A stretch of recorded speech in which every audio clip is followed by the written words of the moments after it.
Su kokiu laimikiu vyras namo grįžta. Vyras! Koldūnų visiems metams užteks. Koldūnai!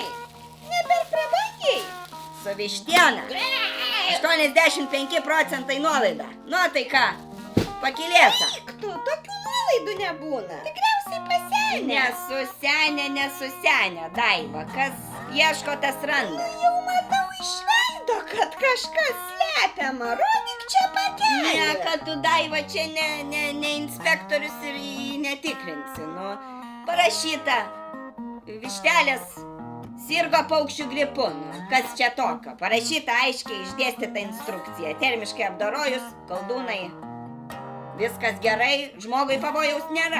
Gatvės katinai pradeda misti užkrėstą paukštieną. Nu, taip įgalvojau, mama, kad madam dešreliai būtinai kažkas neįtikė. Pavojingiausia liga, sūnau, tu jau sergi. Daivos gripas. Nieko nėra baisesnio. Nieko.